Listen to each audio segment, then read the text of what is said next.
ایک روایت کے لفظ ہیں، حضور نے ارشاد فرمایا کہ تم میں سے بہتر جوان وہ ہیں جو بوڑھوں کی پیروی کریں، اور بدترین بوڑھے وہ ہیں جو جوانوں کی پیروی کریں۔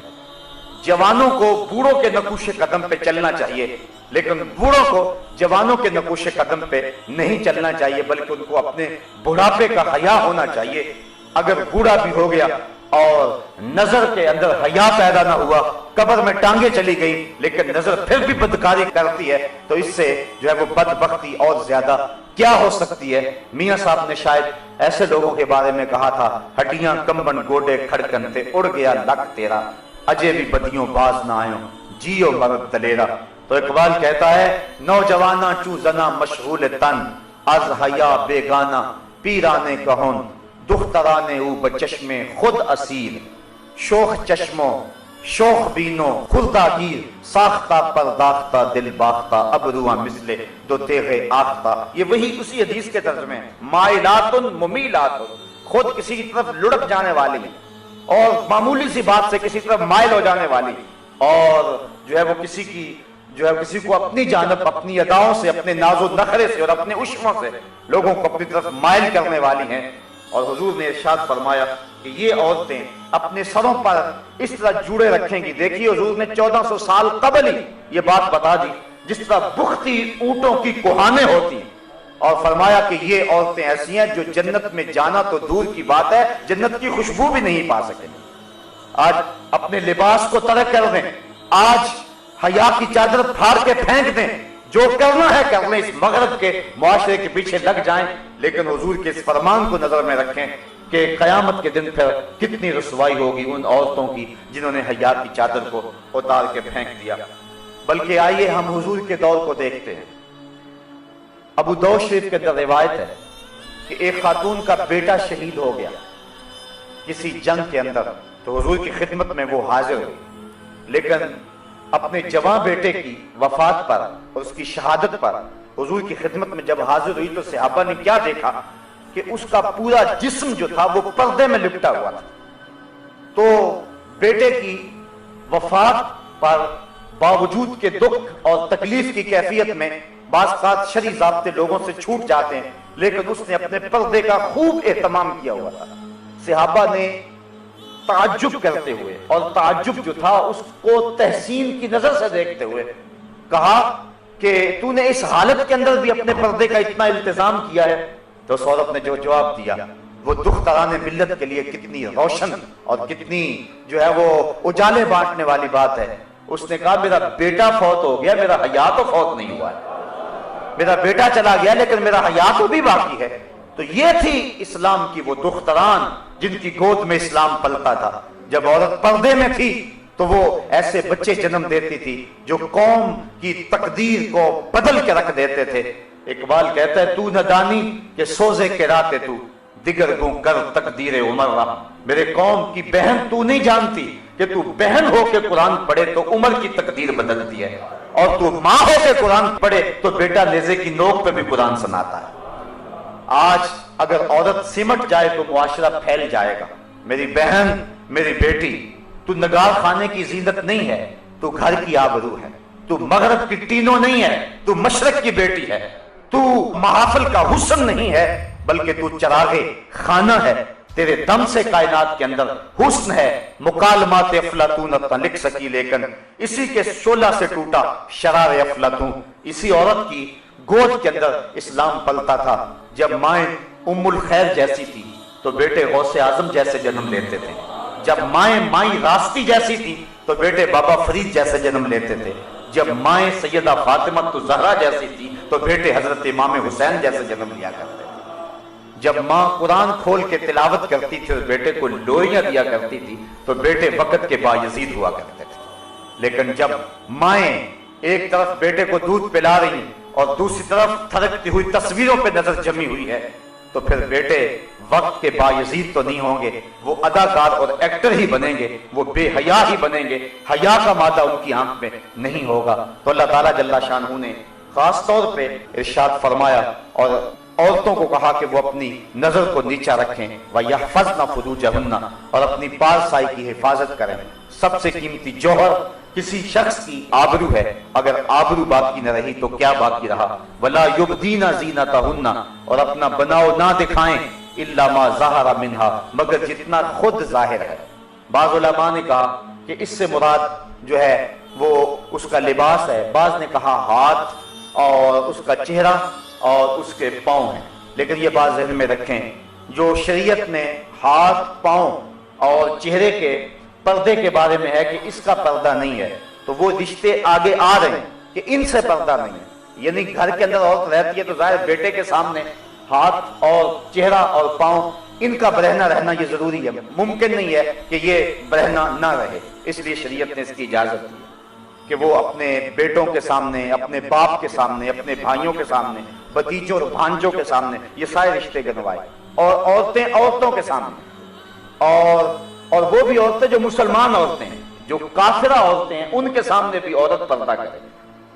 یعنی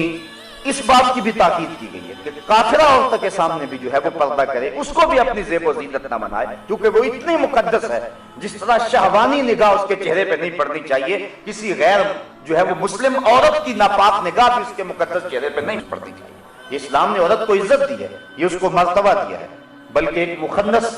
حضور علیہ السلام کے گھر میں آتا تھا اور زواج مطہرات ان کے پاس بیٹھ جایا کرتی تھی، حضور علیہ السلام نے کبھی کچھ نہیں کہا تھا۔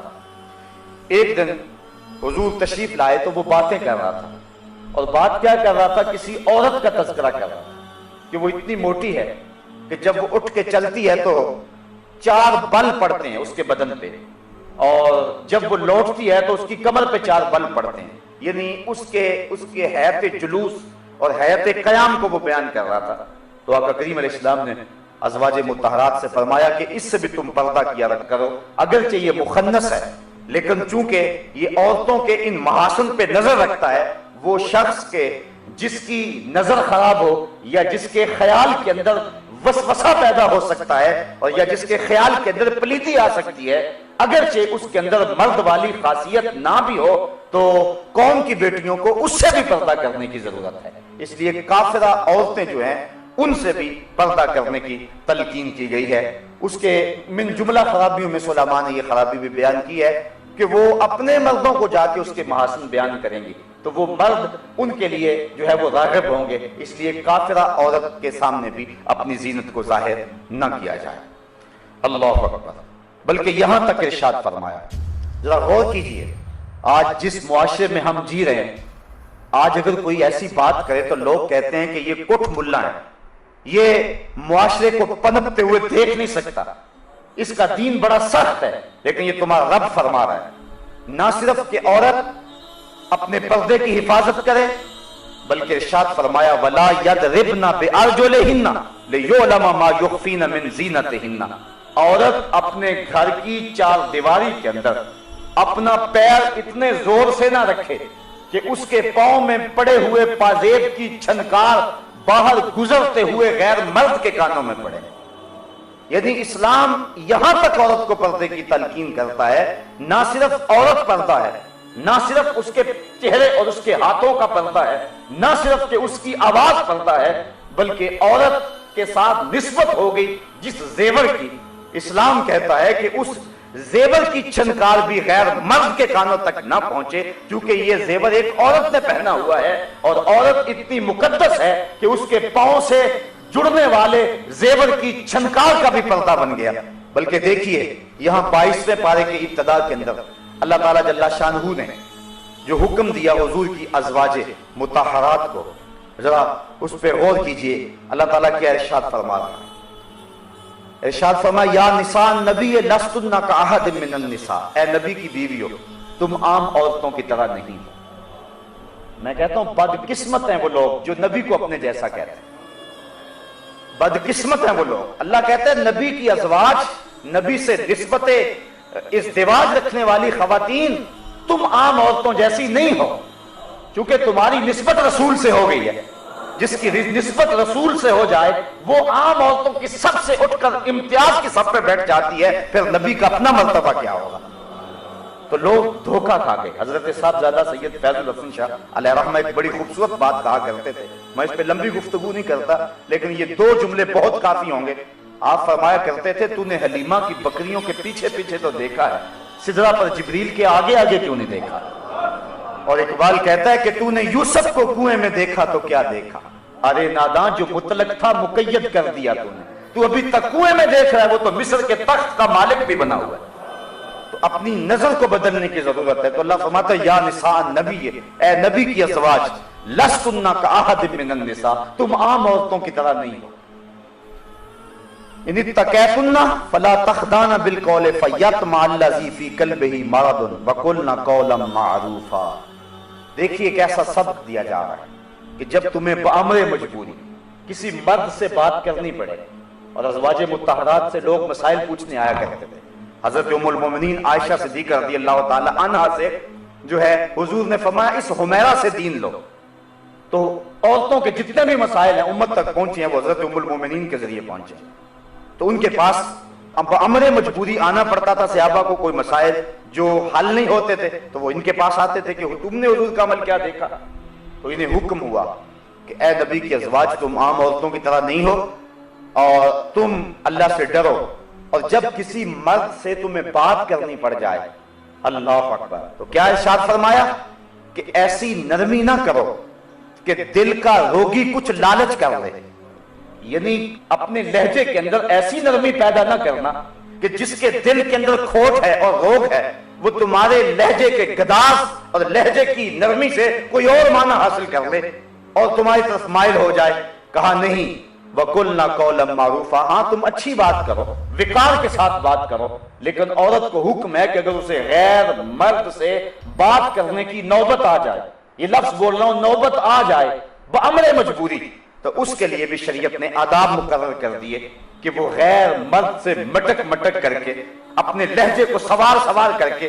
لفظوں کے غلاف اپنے مفہوم پہ چڑھا چڑھا کے، اور جو ہے وہ مختلف جملوں کو ترتیب دے دے کے، اور ہنس ہنس کے مٹک مٹک کے بات نہ کرے، بلکہ اللہ نے نبی علیہ السلام کی ازواج کو، حالانکہ ازواج رسول ہیں اور مومنوں کی مائیں ہیں، اور جو مسئلہ پوچھنے آ رہے ہیں اور جن سے گفتگو کرنے کی مجبوری ہے وہ صحابہ ہیں، وہ ابو بکر و عمر ہیں، وہ عثمان و علی ہیں، وہ بلال حبشی ہیں، لیکن اس کے باوجود فرمایا کہ تم پھر بھی اپنے لہجے اور اپنی گفتگو کے انداز پہ نظر رکھو کہ یہ پاک تینت لوگ تو آیا کرتے ہیں، کوئی ایسا بھی آ سکتا ہے کہ جس کے دل میں روگ ہو اور تمہارے لہجے کی نرمی سے وہ کوئی اور معنی اخذ کر لے، اس لیے تم اچھی بات کرو لیکن اپنے لہجے کے جو ہے وہ نرمی اور لہجے کی لچک پیدا نہ کرو، تاکہ جو ہے وہ تمہارا روب ان کے اوپر برقرار رہے۔ تو یہ تو ام المومنین اور ازواج مطہرات کو جو مومنوں کی مائیں ہیں، امہات المومنین، یہ ان کو حکم دیا ہے۔ اور آج موجودہ دور میں جس طرح عورت مرد کے ساتھ بات کرتی ہے، اور اگر کوئی تھوڑی سی لہجے کے اندر سختی یا مختصر بات کر کے جو ہے وہ عورت مرد سے بات چھوڑ دے تو لوگ کہتے ہیں کہ تیری بیوی جو ہے وہ اکھڑ ہے، اس کو بولنے کی تمیز نہیں ہے، یہ تانے سن لو کوئی بات نہیں ہے، لیکن یہ تانے دنیا پہ ہے، اصل ہماری زندگی آخرت کی زندگی ہے، ہم نے اس کا حسن اور اس کا نور اور اس کی روشنی دیکھنی ہے۔ بلکہ اللہ تعالیٰ جل شانہ نے ارشاد فرمایا یا ایھا النبی قل لازواجک وبناتک ونساء المؤمنین یدنین علیہن من جلابیبہن ذالک ادنی ان یعرفن فلا یؤذین وکان اللہ غفورا رحیما۔ اے نبی، اپنی ازواج کو، اپنی صاحبزادیوں کو اور مسلمان عورتوں کو حکم